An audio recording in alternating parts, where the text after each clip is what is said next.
เ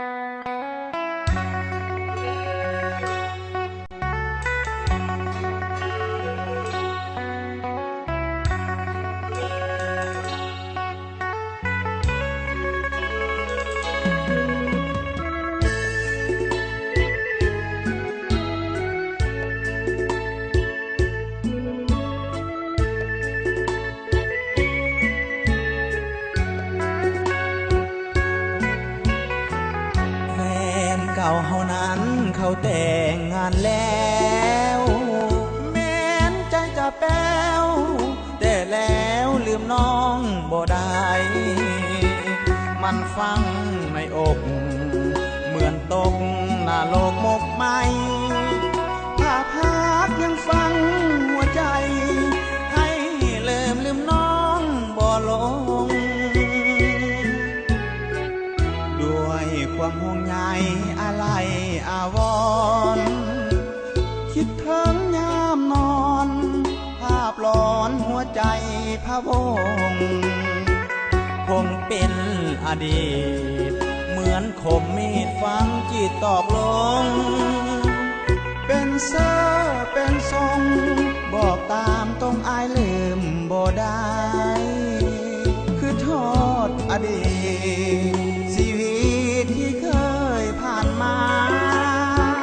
นับวันเวลากันดาที่จากอายไปใจยังคือทอดหอยกอดที่เคยฝากไว้ความหักยังบ่ลืมไหลให้ลืมน้องจังใด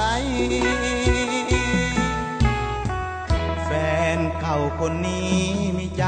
คิดถึงยังคิดคะนึงซาบซึ้งทุกห้องหัวใจถึงน้องแต่งงานถึงฝันจะหลุดขาดไปแต่สำหรับอายมันยังฝังใจบ่ลืม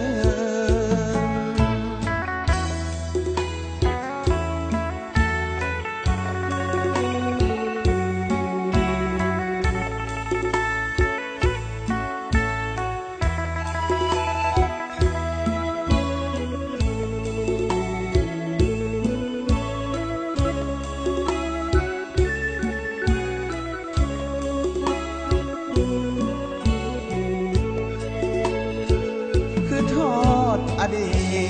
ตชีวิตที่เคยผ่านมา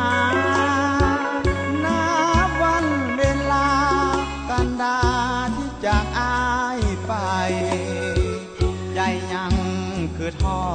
ดหอยกอดที่เคยฝากไว้ความหักยังบ่ลืมไหลให้ลืมน้องจังใดแฟนเก่าคนนี้มีใจคิดถึงยังคิดคะนึงซาบซึ้งทุกห้องหัวใจถึงน้องแต่งงานถึงฝันจะหลุดขาดไป